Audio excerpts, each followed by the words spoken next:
মেহমান আসলে মেহমানকে রেখে কাজে ব্যস্ত থাকা, মেহমানের সাথে একসাথে বসে না খাওয়া আমার একদমই পছন্দ না। তো হ্যালো, আসসালামু আলাইকুম, welcome to our page Aladdin genie lifestyle. সবাই কেমন আছেন? আশা করছি ভালো আছেন, আমরাও ভালো আছি আলহামদুলিল্লাহ। এইগুলো ছিল কাতল মাছের পেট আর মাছের পিস, সেগুলো আমি ছোট ছোট করে টুকরো করে নিয়েছি। মরিচ তেলত দিব, যেটা হচ্ছে শুটকি দিয়ে পেঁয়াজ দিয়ে ভুনা করব, সাথে একটা টমেটো দিব। আর এটা ছিল শীতল শুটকি। যেহেতু শ্বশুর বাবা আসবে তাই সবকিছু আগে থেকে রেডি করে নিয়েছি, পেঁয়াজ টেয়াজ কেটে সবকিছু রেডি করে নিয়েছি। এখানে আমি ডাল ভুনা করব, মানে সবজি ডাল করব, সেজন্য লাউটাও কেটে নিয়েছিলাম। আলু দিয়ে বরবটি ভাজি করব, তাই বরবটিটা ছোট ছোট করে কেটে নিয়েছি। আর এই যে বরবটিগুলো, এগুলো একটু বড় সাইজের করে কেটে নিয়েছি। এটা নুডলস রান্না করব, সাথে টমেটো দিয়ে আপনার মাছ বোনা করব, শিং মাছ। তো এই তো দেখতেই পেয়েছেন, সকালবেলা নাস্তা টাস্তা করে সবকিছু রেডি করে রাখলাম, যাতে রান্না বান্না ঝটপট হয়ে যায়। কারণ সবকিছু রেডি থাকলে রান্না বান্না করতে বেশি দেরি লাগে না। যেহেতু হালকা হালকা ঠান্ডা পড়েছে আর শ্বশুর বাবা আসছে, তাই শ্বশুর বাবার জন্য একটু মোটা দেখে জায়নামাজ নামাচ্ছিলাম। তো আমার পাপা এটা সিলেক্ট করছিল তার দাদার জন্য কোনটা জায়নামাজ নামাবে। এটা পাপা এটা কিন্তু বুঝতেছিল না, এটা জায়নামাজ ছিল না, এটা ছিল তয়লা। তো এই তো এই জায়নামাজটা নামালাম, যেটা আমার দাদু হজ করতে যে সবার জন্য এনেছিল। অনেক কালারে ছিল, তার মধ্যে ব্লু কালারটা আমি আমার জন্য এনেছিলাম। তো এখানে পানির বোতল টোতল ফুল করে বাবার খাটের সাইড টেবিলে রেখে দিলাম, যাতে পানির জন্য ডাকতে না হয়, খেতে সুবিধা হয়। তারপর বিকেল বেলা পাপাইটাকে নিয়ে ছাদে একটু হাঁটাহাঁটি করে এসে নুডলসটা রান্না করলাম। নুডলসটা রান্না করে হটপটে রেখে দিয়েছি, যাতে গরম থাকে। যদিও বাবা চলে আসছে, তো আমি নাস্তা রেডি করছিলাম। সকালবেলা ভোরে আর সন্ধ্যার দিকে ভালোই ঠান্ডা পড়ে, কিন্তু সারাদিন যে রোদ, অনেক গরম পড়ে। আর তাই বাবার জন্য লেবু শরবত বানিয়ে নিচ্ছিলাম। আর এর আগে আমি চিনিটা পানিতে গুলিয়ে নিয়েছি, যাতে লেবুর রসটা দিলে লেবু শরবত তাড়াতাড়ি হয়ে যায়। তো নাস্তা রেডি করে বাবাকে দিয়ে আসলাম। তো তারা দাদা নাতি মিলে নাস্তা এনজয় করছে, মাশাল্লাহ মাশাল্লাহ। আর আমি এদিকে পিছন দিয়ে যে লুকিয়ে লুকিয়ে তাদের ভিডিও নিচ্ছিলাম আপনাদের সাথে শেয়ার করার জন্য। চলেন রান্না বান্নায় ব্যাক আসা যাক। তো এদিকে শিং মাছটা হলুদ লবণ একটু মরিচ দিয়ে মেখে রেখেছি। এদিকে রাইস কুকারে বরবটি ভাজিটাও বসিয়ে দিয়েছিলাম। তো বরবটি ভাজি অলরেডি হয়ে গিয়েছে, এখন আমি কাঁচা মরিচ দিয়ে একটু ভেজে ভেজে নামিয়ে নিব। অলরেডি বরবটি আর আলু সিদ্ধ হয়ে গিয়েছিল, কারণ আমি আঙ্গুল দিয়ে নিয়ে চিপে দেখেছিলাম। তো এখানে কাঁচামরিচটা দিয়ে লাস্টে ধনেপাতা দিয়ে নামিয়ে নিব।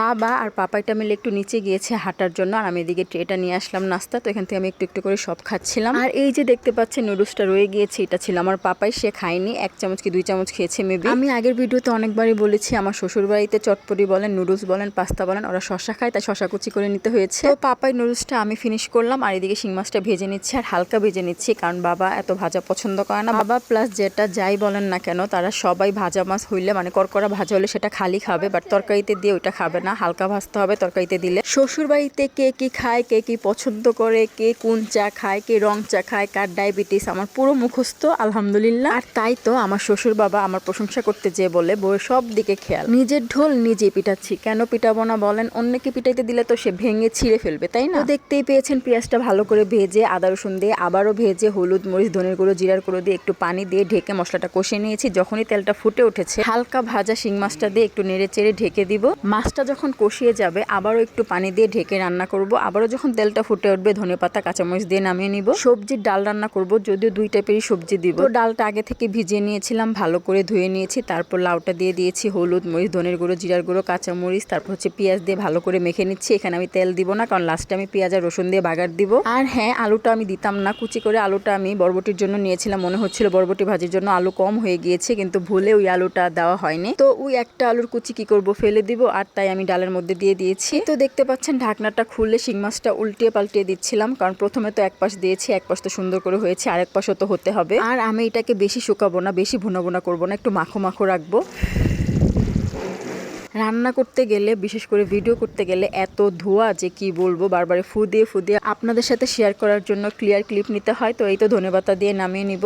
আর হয়ে গেল আমার 2 নম্বর রেসিপি, শিং মাছ ভুনা, মাখো মাখো ভুনা। আর কালারটাও কিন্তু মাশাআল্লাহ অনেক সুন্দর হয়েছে। বাবা এই রেসিপিটা অনেক পছন্দ করে, সেটা হচ্ছে মরিচ তেলত, মানে মাছ দিয়ে শুটকি দিয়ে ভুনা। যদিও যা রান্না করতেছি সবই বাবার পছন্দ, দেখা যাক খাওয়ার পরে কোনটা বেশি মজা বলে, কারণ বাবা কিন্তু বলে যে এটা মজা ওইটা মজা, বা মজা না, বা লবণ কম হয়েছে, যেটা ভালো মানুষ একদম বলে না, খারাপ হলে বলে, কিন্তু প্রশংসা জীবনও সে করবে না। যাই হোক, তেলের মধ্যে পেঁয়াজটা ভালো করে ভেজে নিয়ে রসুন বাটা দিয়ে দিয়েছি। আদা বাটা তো দিব না, কারণ শুটকির মধ্যে তো আদা বাটা দেয় না। তো একটু বেশি করে রসুন বাটা দিয়ে শুটকিটা দিয়ে একটু নেড়ে চেড়ে ভেজে নিচ্ছি। তারপর ছোট ছোট টুকরা করে রাখা কাতল মাছের পিসগুলো দিয়ে দিচ্ছি, মানে এগুলো কিন্তু পেটের আর মাছের কিছু পিস ছোট ছোট করে নিয়েছি। আর অল্পই মরিচ তেলত দিব, কারণ এটা অনেক ঝাল হবে। এটাকে আমরা বলি মাছের শুটকির ভুনা, আর এটা আমার শ্বশুর বাড়িতে বলে মরিচ তেলত। তো এই তো হলুদের গুঁড়া, ধনের গুঁড়া, আর হচ্ছে আপনার মরিচের গুঁড়া বেশি করে দিয়ে নিয়েছি, জিরার গুঁড়া কিন্তু দেইনি। দেইনি, মানে সবকিছুতে দেই বলে ভাববেন না যে শুটকির মধ্যেও আমি জিরার গুঁড়া দেই না, আমি জিরার গুঁড়া শুটকিতে দেই না, অনেক কিছুতেই দেই না, যেগুলোতে দেওয়ার দরকার সেগুলোতেই দেই। তো যাই হোক, এদিকে আমি মশলাটা কষিয়ে নিচ্ছি। হঠাৎ মনে হলো টমেটো তো দেইনি, তাই ফ্রিজ থেকে একটা টমেটো নিয়ে তারপরে টুকরা টুকরা করে দিয়ে দিলাম। এটা হচ্ছে ফ্রিজ আপ টমেটো ছিল, মানে